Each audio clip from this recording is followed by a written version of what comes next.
Bonjour groupe, comment allez-vous? Jean-François Sénéchal, votre prof. Bienvenue à votre cours éthique et professionnalisme, en fait votre podcast d'accompagnement du cours éthique et professionnalisme. Comment allez-vous? Comment allez-vous cette semaine? Cette semaine, écoutez, je suis encore tout seul dans mon bureau. Rien, rien de changé. Je vous avais invité. D'ailleurs, il y a quelqu'un qui a répondu présent à cet appel. Donc, je vais avoir au moins un enregistrement où je ne serai plus seul à mon bureau. Puis je vous refais l'invitation. Tiens, si ça vous tente de m'accompagner ici pour le podcast, pour m'accompagner dans mes récits, mes aventures, mon cours, en fait. C'est un peu ça, là, c'est une espèce de petit cours à distance que je vous donne. Mais c'est toujours le fun d'être accompagné. Je l'ai déjà fait dans le passé, puis ce serait le fun d'avoir d'autres. J'en ai un qui a dit oui. C'est déjà ça. Puis pour les autres, faites-moi signe si ça vous tente de tester ça, là, un podcast, un balado, un micro, on parle, puis on s'écoute un peu. C'est sûr. OK, sinon, c'est le module 7 cette semaine. Dans le podcast cette semaine, j'aimerais explorer avec vous les principales notions, je dirais, du module 7. On va regarder les tâches aussi que vous avez à faire. Je le sais que vous aimez le podcast, là, mais en même temps, puis je vois aussi qu'il y en a qui se contentent de juste écouter le podcast, puis qui font pas les lectures, puis qui font... Faut tout faire. Désolé de vous l'apprendre, là, mais le podcast, c'est pas suffisant. Faut venir en classe, ou sinon, faut écouter les enregistrements de cours, faut lire les textes, faut suivre là, la liste de tâches que je vous ai confiées pendant la semaine, là, si vous voulez exceller, je dirais, dans ce cours. Donc, module 7, commençons par faire de la philosophie. On va être rendu là, dans le module 7. Là, c'est le moment où ça commence à faire un peu de philosophie. Écoutez, ça s'appelle Phi 3900, le PHI, là, c'est pour philosophie. Il faut en faire à un moment donné. Il y a deux thèmes profonds, riches, que j'aimerais aborder avec vous aujourd'hui. Deux termes difficiles. Déjà, le jugement, on va voir, et la responsabilité. Donc, la responsabilité, c'est quoi que ça veut dire? On n'arrête pas de dire sois responsable, mais qu'est-ce qu'on veut dire par là? Et le jugement, sers-toi de ton jugement, le jugement professionnel. Il manque de jugement. Qu'est-ce qu'on veut dire? Ce sont des beaux termes, le jugement pratique qu'on appelle en philosophie morale, c'est quelque chose de bien étudié. Puis j'ai envie de vous transmettre ces quelques leçons. Commençons peut-être par responsabilité. Sois responsable. Hein, on vous dit ça. On vous lance ça par les oreilles. Sois responsable. Mais on nous dit jamais exactement c'est quoi que ça veut dire être responsable. Pour réfléchir à la responsabilité, on va partir une des citations les plus populaires qui utilise le terme responsabilité, c'est celle de l'oncle Ben Parker. Donc, pas l'oncle Ben qui nous fait du bon riz, mais l'oncle Ben Parker. J'imagine que vous connaissez ce film, ce personnage. C'est Ben Parker, c'est l'oncle de Peter Parker. On l'appelle aussi Spider-Man. Bon. La citation en question. Un grand pouvoir engendre de grandes responsabilités. Hein, l'oncle Ben donne ce conseil à Peter Parker, donc un conseil extrêmement riche, extrêmement dense, inspirant. Sois responsable. Hein, t'as un grand pouvoir, Peter. Sois responsable. Puis, la question qui va obséder Peter par la suite, mais c'est quoi être responsable? Hein, c'est quoi mon rôle? Est-ce que je suis imputable de la mort de mon oncle? Spoiler, ben oui, c'est des plus vieux spoilers jamais vus là, dans toutes les versions. Ben meurt. Ou une sorte de Ben meurt, tiens, sans dire trop. Je dois être responsable. Être responsable de qui, de quoi, pourquoi, pour qui, au nom de quoi, au nom de qui. Voilà. Qu'est-ce qu'être responsable? Euh, puis, euh, puis la culture populaire nous instruit, nous aide à réfléchir aussi à ce genre d'enjeux-là. La culture populaire, parfois on la néglige. Je sais que mes collègues aiment plutôt la culture classique, puis avec raison, mais souvent c'est ces éléments-là de la culture classique qui sont repris dans la culture populaire, puis la question demeure, la réflexion aussi, c'est quoi être un responsable? Puis pour ceux qui ne l'auraient pas remarqué, on va faire un parallèle entre ce qu'on avait vu au module 2. Rappelez-vous, au module 2, on parlait des grands courants en philosophie morale, puis on vous avait parlé de l'éthique de la vertu. Vous rappelez-vous de l'éthique de la vertu? Ben ici, on a un bel exemple d'éthique de la vertu. C'est-à-dire qu'on a une valeur, la responsabilité, une valeur qui guide l'action, qui devrait guider les décisions du personnage en question, en fait, qui va donner sens à plusieurs des décisions de Peter. Mais malheureusement, c'est le propre peut-être de l'éthique de la vertu, c'est ça qu'on mentionnait au module 2, c'est que ça donne pas vraiment des guides clairs. Hein. C'est quoi être responsable? Pour Peter, être responsable, c'est agir comme celui qui incarne la vertu. Puis c'est agir comme qui incarne cette valeur-là? Probablement que c'est son oncle qui incarne cette valeur-là. Donc, Peter Parker pourrait se dire être responsable, c'est agir comme l'aurait fait mon oncle Ben Parker ou comme l'aurait souhaité mon oncle. Puis de notre côté, c'est un peu ça aussi. Là. On nous dit soyez responsables, chère personne qui écoutez ces films. Puis on vous dit agissez comment? C'est quoi être responsable? C'est agir comme Peter Parker, qui lui s'inspire de son oncle. Donc, vous voyez, c'est assez inspirant tout ça, mais je dirais que les guides ne sont jamais très clairs. Mais voilà, c'est inspirant. Ça guide malgré tout. Remember, with great power comes great responsibility. Lorsqu'on parle de la responsabilité, la philosophie est un peu plus explicite, je dirais. La sociologie, le droit aussi.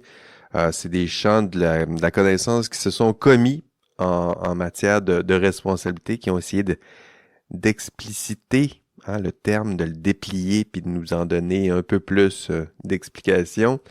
Je vais vous donner ces explications demain en classe, mais je dirais qu'on peut déjà commencer à identifier deux sens de responsabilité. J'en ai parlé un peu dans les podcasts précédents. D'abord, respondere, responsable, c'est ça que ça veut dire, là, c'est répondre de.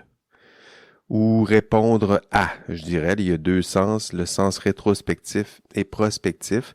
Commençons par rétrospectif, peut-être. Rétrospectif, donc comme un rétroviseur, là, on regarde en arrière. Être responsable, si on regarde en arrière, disons. Être responsable, c'est être responsable des actes que j'ai posés, des décisions que j'ai prises. On pourrait aussi, comme synonyme, utiliser le terme imputabilité.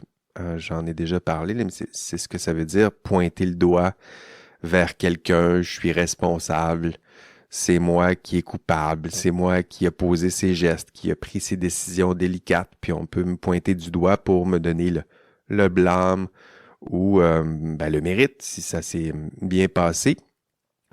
Je construis un viaduc, puis le viaduc, il s'effrite prématurément, disons. Puis on doit le reconstruire. C'est qui est responsable? Hein? Lorsqu'on l'utilise, ce terme-là, de cette façon-là, on cherche quelqu'un qui est imputable. Hein? La personne qui, ici, là, c'est l'ingénieur qui a conçu peut-être, ou l'entrepreneur qui a construit. C'est peut-être la neige qui est responsable aussi en ce sens, ou le froid. Qui sait, mais être responsable, c'est ce qu'on essaie de voir, là. Vers qui on peut pointer le doigt. Là. Même chose dans d'autres domaines. S'il y a une faille de sécurité logicielle, où on a de la difficulté à s'appuyer sur de bonnes données GPS, ou la fiabilité d'une machine en entreprise, ou la durabilité de cette route, Ben là, c'est qui est responsable? Qui va payer? Qui va payer pour les dommages? Vers qui je peux pointer du doigt? Il y a sûrement quelqu'un là, qui est coupable en ce sens. Puis ça, lorsqu'on parle de ça, lorsqu'on pointe dans cette direction-là, vers le passé, ben on utilise un des sens de responsabilité, la responsabilité rétrospective. Prospective, deuxième sens, mais prospective, on regarde en avant. C'est le contraire, je dirais. Il n'y a rien qui a été fait encore, il n'y a rien de construit, il n'y a pas de décisions qui ont été prises, il n'y a pas d'actions qui ont été posées. Et pourtant, je suis responsable. Je regarde en avant. Puis, vous savez ce qui s'en vient? J'en suis responsable. Je réponds de cette chose à venir. Je suis responsable de ce pont, de ce projet de construction d'un troisième lien. Je m'en occupe, je m'engage, c'est mon rôle. Puis dans l'exercice de la responsabilité, dans l'exercice de votre profession, ben celui qui est responsable de tout ça, avant même que ça existe, c'est vous. C'est toi qui vas assumer ce rôle. C'est toi qui vas faire la promesse que tel objet sera construit, que tel objet technique existera bientôt pour répondre à nos besoins. Puis, c'est ce sens prospectif là, qui habituellement s'accompagne de devoirs et obligations. Donc, j'ai un rôle, il n'y a rien encore qui a été accompli et pourtant, je vous fais une promesse. Je vais respecter des devoirs et obligations. Vous avez raison d'avoir des attentes envers moi. Si on se projette dans le futur, c'est moi. Vous pouvez avoir des attentes envers moi. J'ai rien fait et pourtant je suis déjà responsable. Mais là, ici, on a le deuxième sens de responsabilité, une responsabilité prospective qui est plutôt liée à l'idée de rôle. J'ai un rôle. Je vous ai fait une promesse. Je réponds de ça, de ce qui s'en vient. Au module 7 en classe, puis dans l'enregistrement de cours, on va explorer d'autres formes de responsabilité rétrospective. On va se concentrer notamment sur les formes de responsabilité rétrospective propres au droit. Ça, c'est typique au droit là, de regarder en arrière pour essayer de trouver un coupable, quelqu'un qui est imputable. On va voir la responsabilité plutôt de type criminel. Donc, je suis responsable des crimes commis qui est lié à l'idée de sécurité publique, sinon de paix sociale, responsabilité civile. Je dois répondre des dommages que j'ai pu causer. J'ai pris une décision délicate, il y a eu des dommages, je vais vous dédommager. Donc ça, c'est du langage de responsabilité civile et responsabilité disciplinaire. Une instance là, où on peut sévir pour vous sanctionner pour vos faits et gestes. Vous répondez de vos faits et gestes en matière de responsabilité disciplinaire, donc votre responsabilité professionnelle. On peut vous sanctionner aussi devant des tribunaux disciplinaires. On va parler de tout ça en classe. Un autre objectif de ce module, tiens, allons tout de suite, quittons la responsabilité. Un autre objectif de ce module que j'aimerais aborder avec vous dans ce podcast, c'est le terme jugement. Jugement, hein? Sers-toi de ton jugement. J'ai du jugement. Le jugement professionnel, ça c'est partout dans le discours de vos autres professionnels. Le jugement professionnel, c'est au centre de l'exercice de la profession. Ouais, mais qu'est-ce que c'est le jugement? Puis toi, qui m'écoute en ce moment là, à mi-parcours, est-ce que tu es capable de me définir ça?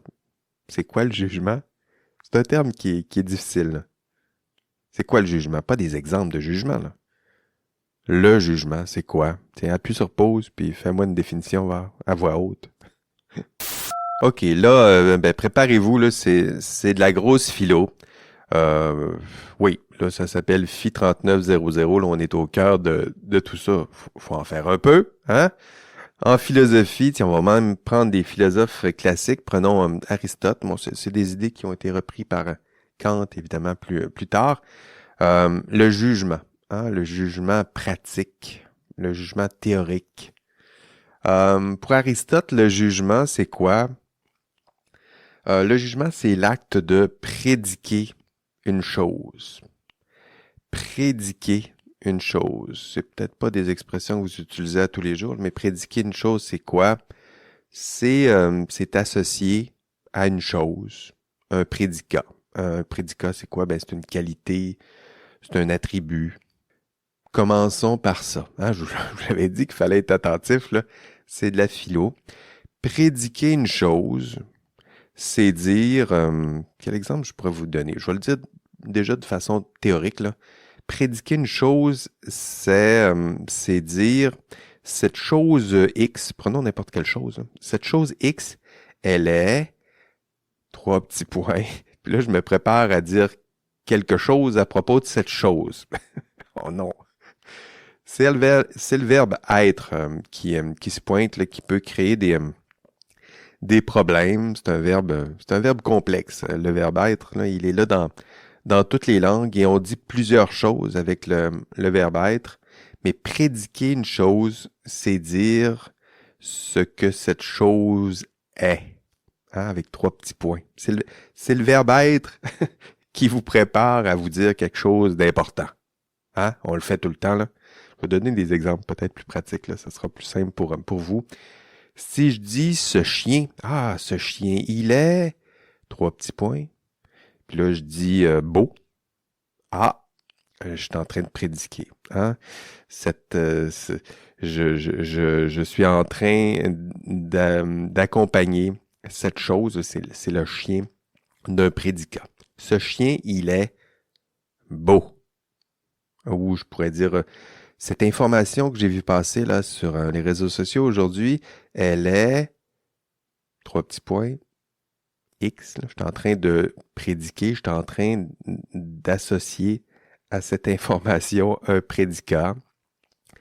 C'est ce que je fais. Hein? Prédiquer, c'est dire ce que sont les choses. Le jugement, c'est ça. Et là, je joue pas sur les mots, là, j'essaie d'explorer avec vous un terme qui est difficile, c'est l'idée de jugement. Hein? Le jugement, c'est ça. C'est votre pensée, la vôtre, la tienne, c'est ta pensée qui est en acte. C'est ta pensée qui est en action. Là, tu pourrais dire, le podcast, il est plate. Donc, tu es en train de juger le podcast où il est long, où il est très intéressant. Hein? Donc, vous êtes en train de juger, c'est ça, là, c'est votre pensée en action, c'est votre pensée qui tente de décider ce qu'est cette chose. Bon, j'espère que je vous ai pas trop perdu. Ce que je vous dis, c'est simple, c'est du langage, mais en même temps, c'est très profond. C'est juste qu'on utilise tellement souvent le verbe être dans notre langage qu'on oublie à quel point il est riche, puis à quel point on oublie ce qu'on fait quand on utilise le verbe être. Répétons. Il y a jugement lorsque votre pensée, la tienne, se prononce sur ce qu'est une chose, sur l'être de cette chose. Si on parle en langage philosophique, là, on va dire l'être de cette chose. Puis typiquement, le jugement concerne 4 choses. Donc, je peux me prononcer sur l'être d'une chose de 4 façons. Le jugement. Je peux me prononcer sur ce qui est beau, ce qui est beau, ce qui est juste, ce qui est vrai et sur ce qui est bien. Donc, lorsque je juge, j'essaie de me prononcer sur l'être d'une chose et l'être de cette chose, j'essaie de la qualifier de bien, de beau, de juste et de vrai. Voilà ce que je fais quand je suis en train de juger. Prenons peut-être des exemples un peu plus terrain, un peu plus pratiques, plus simples peut-être. Si je dis le chat, il est beau, si je dis le chat, il est beau, je suis en train de juger, c'est ma pensée qui est en acte.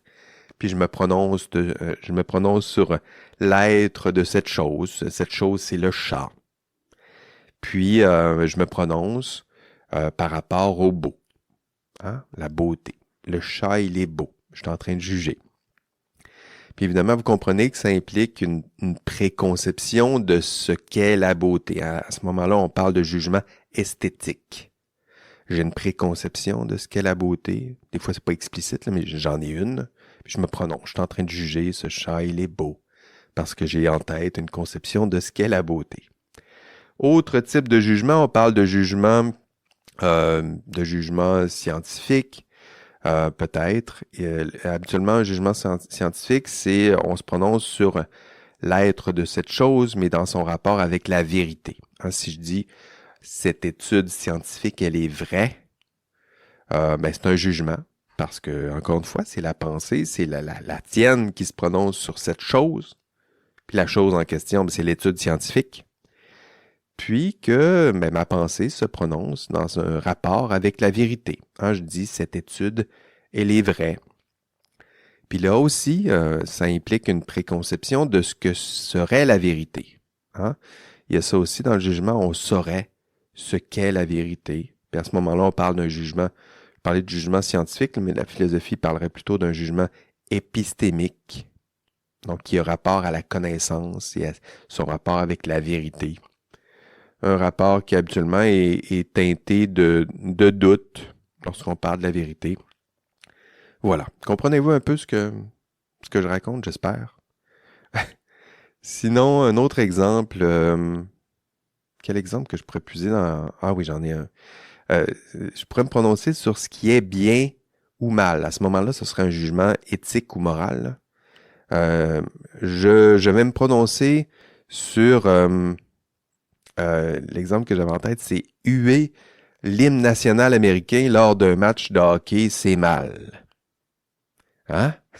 Donc ça, c'est un jugement parce que la pensée, la tienne, se prononce sur l'être d'une chose. La chose en question, c'est huer l'hymne national, c'est une action. Là. Huer l'hymne national, c'est ça la chose. Je me prononce sur l'être de cette chose, je dis ça, c'est mal. Puis parce que je me prononce par rapport au bien et au mal, ici, c'est un jugement de type éthique ou moral. Puis là aussi, vous comprendrez que ça présume que pour exercer ce type de jugement, j'ai une préconception de ce que serait le bien et le mal. Puis ce sont, on l'a vu en classe, là, des conceptions du bien et du mal. Là, ça peut évidemment varier d'une société à l'autre, d'une époque à l'autre, d'un contexte à l'autre, d'un sport à l'autre, d'un commentateur sportif à l'autre. Donc la conception du bien, parfois certains ont leur propre conception du bien individuel. On souhaite plutôt un bien commun, mais c'est ça, c'est un jugement éthique, moral, c'est ce que ça veut dire. Jugement. Me suivez-vous encore là? Jugement. C'est-à-dire que tous ces exemples illustrent à chaque fois il y a exercice du jugement, hein, l'idée d'une pensée en acte, la vôtre, qui tente de prédiquer, qui tente de dire l'être de cette chose. Essayez de dire si cette chose, elle est quoi, justement? Hein? Puis si cette chose, en plus, on la qualifie de bien, de juste, de vrai, de belle, à ce moment-là, on est dans des jugements de type, des types que je vous ai dit un peu plus tôt. Là. Donc, un jugement épistémologique, si je me prononce par rapport au vrai, un jugement moral, si je me prononce par rapport à la question du bien et du mal, un jugement, lequel autre que je vous ai donné, un jugement esthétique, si je me prononce par rapport à la beauté de cette chose en question. Donc, juger, c'est ça. C'est juste ça. Hein? C'est simple, hein? Attribuer à cette chose un prédicat, un attribut, une qualité. C'est ça. Prédiquer une chose. Par rapport au vrai, au juste, au bien, au vrai. C'est ça, juger. Hein? C'est tout à fait simple et vous l'avez désormais compris. Bon, je sais que c'est peut-être un peu plus compliqué, mais ça sert aussi à ça. Je dirais la philosophie se délecte de ces moments-là, nous faire voir et admirer la complexité de nos gestes les plus quotidiens. C'est-à-dire qu'on juge à tous les jours, là. On juge sans cesse. On ne sait pas exactement c'est quoi juger, mais on juge. Alors que la prochaine fois que quelqu'un va vous dire, ben, sers-toi de ton jugement ou arrête de me juger, ben, vous pourrez désormais mieux comprendre ou saisir, je dirais, la difficulté philosophique de la tâche qu'on tente de vous imposer. Puis pourquoi je vous parle de jugement? Ben, c'est pas juste pour le trip philosophique, là. C'est important pour vous d'enrichir cette notion parce que dans l'exercice de votre profession, l'exercice du jugement professionnel, il est partout, là. Cette chose, est-ce que c'est vrai? Est-ce que c'est pas vrai? Est-ce que cette décision, c'est la décision la plus juste? Est-ce que c'est la bonne décision? Donc, juger, c'est ça. Puis vous allez le faire sans cesse. Puis vous remarquerez peut-être que l'exercice du jugement, ça s'exerce toujours dans un contexte d'incertitude. Hein? Il y a incertitude. Il y a doute. Puis pourquoi qu'il y a toujours doute lorsqu'on tente de juger? Parce que justement, l'idée de bien, de vrai, de juste, c'est vrai, c'est bien, c'est juste, c'est loin d'être simple et évident, là, se prononcer sur le bien, le vrai, le juste. Là. Ce sont des notions complexes, difficiles de se prononcer avec très grande certitude sur ce qu'est le bien ou la vérité.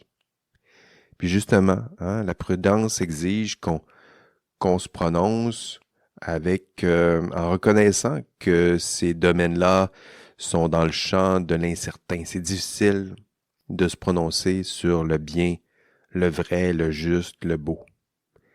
C'est dans ces zones d'incertitude que le jugement, celui dont on parle depuis tantôt, là, c'est dans ces zones-là que le jugement il est nécessaire. C'est dans ces zones-là qu'on souhaite que la qualité du jugement soit au rendez-vous, là, justement pour gérer des situations, des zones d'incertitude où il y a du doute, où il y a des dilemmes. Hein, si vous arrivez pour vous prononcer sur, je ne sais pas, sur une structure, est-ce que la structure en question, elle est en bon état? Est-ce que la route doit passer à tel endroit? Est-ce que ce troisième lien, est-ce que c'est vrai que ça va permettre de réduire le trafic à long terme? Est-ce que c'est cohérent avec les intentions de développement durable? Tout ça, là, ça existe, ça exige du jugement. Là. On est dans des grandes zones d'incertitude. Là. Il y en a plusieurs qui se prononcent avec très grande certitude. Mais quiconque a étudié ce genre de problème le sait que c'est compliqué, que c'est complexe. Même chose dans d'autres domaines, là, un système informatique. Est-ce que le système, il est assez sécuritaire? Ben, c'est compliqué. On peut pas juste dire oui ou non avec très grande certitude. Le système sécuritaire, ça demande des compétences. Il y a une complexité qui est derrière tout ça. Puis on aura toujours un doute sur la sécurité. Est-ce que c'est suffisamment sécuritaire? Peut-être. Mais est-ce que c'est parfaitement sécuritaire? Qui oserait le prétendre? Hein? Donc la réalité, elle est toujours là.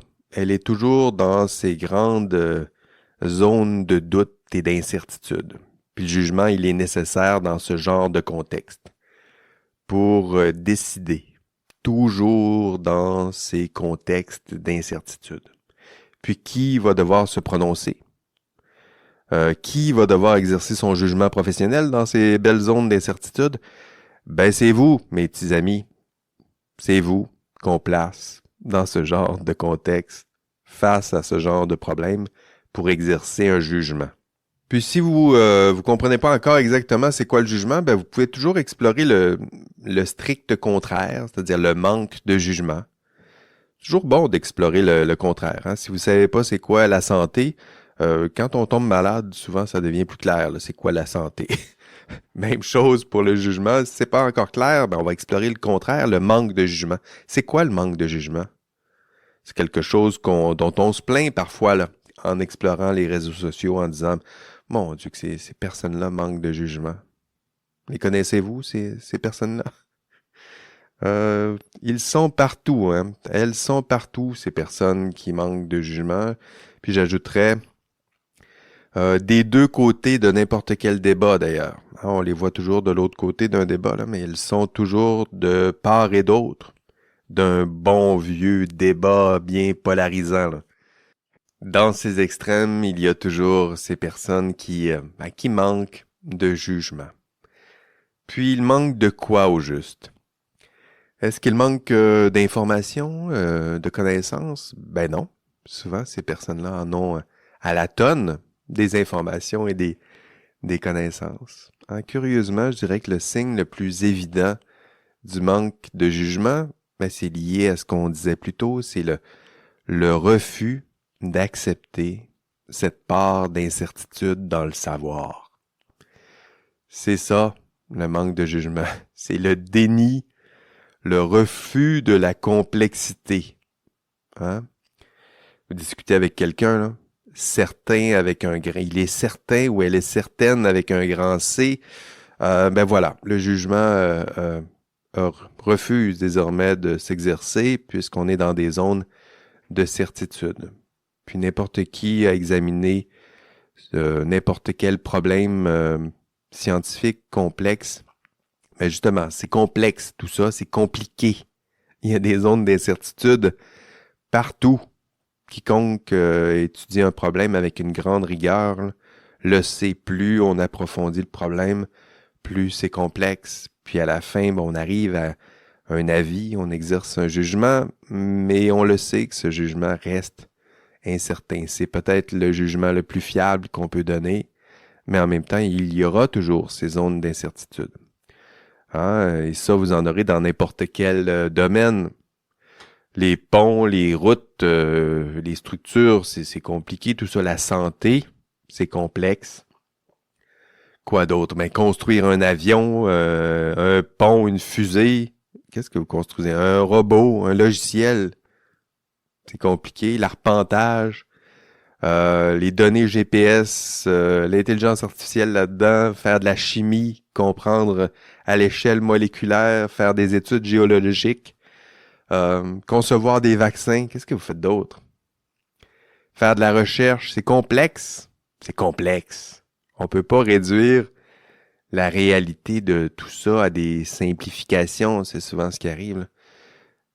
C'est à des que ceci et que cela, là, quand on voit ça, là, de la vulgarisation là, sur Internet. Ah ben ça, c'est simple, ce n'est que ceci. Je vais vous l'expliquer, je vais vous le résumer en 3 phrases. Ce n'est que ceci. Un gène, c'est simple. Ce n'est que ceci. Ben non, c'est plus compliqué que ça. C'est plus compliqué que ça. Ce n'est jamais que ceci et que cela. Il y a des zones d'incertitude. Puis le manque de jugement, tiens, revenons à Aristote. Reprenons le langage d'Aristote. C'est ce qu'il nous disait. Hein? Le jugement, c'est la pensée en acte. Mais le manque de jugement, c'est la pensée qui n'est plus en acte. C'est la pensée qui se contente peut-être des explications puis des solutions bien simples là, qu'on est prêt à lui donner lorsqu'on parle de problèmes complexes. La réalité, elle est bourrée d'incertitudes, puis la pensée qui refuse d'accepter cette complexité, cette incertitude, ben voilà, on est peut-être dans ces zones-là lorsqu'on parle de manque de jugement. Puis désolé de vous l'apprendre, mais cette pensée-là qui n'est plus en acte, qui refuse d'accepter la complexité puis les zones d'incertitude, ben il y en a des deux côtés de n'importe quel débat polarisant. Hein, on pointe toujours vers l'autre, mais il y en a aussi de notre côté de l'argumentaire, je dirais. Dans n'importe quel débat polarisé, là, prenez, tiens, le tramway à Québec ou le vélo en hiver au centre-ville. Hey, ça, là, voilà! Un débat polarisant, ben, il y en a de part et d'autre qui se contentent de leur certitude. Hein? Puis en même temps, c'est humain tout ça. Là. On aime ce genre de certitude, la simplicité de tout ça, ça nous rassure. On a besoin d'être rassuré. On est peut-être fatigué de la complexité parfois du monde, puis on aime les solutions simples, mais la réalité, elle, ben, elle demeure, hein? Ça reste complexe avec son lot de doutes et d'incertitudes. Puis ça prend du jugement pour naviguer dans ces eaux d'incertitude et de doute, où les enjeux sont complexes. Voilà. Alors, lorsque quelqu'un vous dira sers-toi de ton jugement, ou tu manques de jugement, vous serez maintenant plus à même d'apprécier la complexité de cette tâche. Et dans l'exercice de la profession, je le disais, vous exercerez sans cesse votre jugement, hein, ce qu'on appelle le jugement professionnel, un jugement qui de surcroît doit rester libre et autonome. C'est compliqué, mais ça fait partie de vos tâches, vos responsabilités qu'on vous a attribuées. Être et exercer un jugement professionnel de manière responsable. Hein, cette phrase, elle est lourde de sens. Vous le savez maintenant, ces mots sont riches. On a jugement, liberté, autonomie, responsabilité. C'est riche, tout ça. Il y a une complexité qui est associée à ça. Une complexité qui vous talonnera tout au long de votre vie professionnelle. OK, ce sera tout pour ce module 7. En fait, c'est une introduction au module 7. Demain en classe, on va voir d'autres objectifs. On va voir les principaux régimes de responsabilité. J'en ai parlé un peu plus tôt. Donc, responsabilité criminelle, civile, disciplinaire. On va explorer les différents sens de responsabilité. On a commencé avec ça aujourd'hui. On va revenir sur notre réflexion sur le jugement professionnel, les difficultés, les limites. J'en ai dit quelques mots dans ce podcast. On va y revenir demain lors de votre cours. Sinon, c'est tout pour cette semaine. On se revoit, je le disais, demain mardi pour votre cours. D'ailleurs, un petit teaser. À la fin du cours demain, il va y avoir un autre caout. Ça va être un caout récapitulatif. Juste pour vous tester avant de vous lancer dans l'examen de mi-session. Puisque vous le savez déjà, l'examen de mi-session, il va être ouvert tout juste à la fin du cours de demain, donc vers 15h30. L'examen sera ouvert pour une durée de 7 jours. Puis, vous connaissez maintenant les instructions. Sinon, vous irez écouter l'épisode précédent du podcast que j'ai publié ce vendredi. Un épisode extra le fun consacré à mes instructions concernant l'examen en question. Donc, allez écouter ça. Puis, si vous avez autour de vous des personnes qui s'inquiètent, c'est quoi il va y avoir dans l'examen, comment ça fonctionne, envoyez-leur l'épisode. Ça dure 20 minutes. Ça devrait résumer tout ça. Sinon, on se revoit, je le disais, demain en classe, sinon en classe synchrone. Sinon, si vous n'êtes pas là, on va se revoir de l'autre côté de la semaine de lecture. Puis je vous souhaite déjà une excellente semaine de lecture.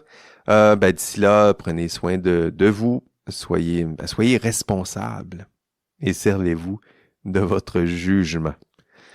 Allez, bye bye. OK, l'indice cette semaine, j'allais l'oublier.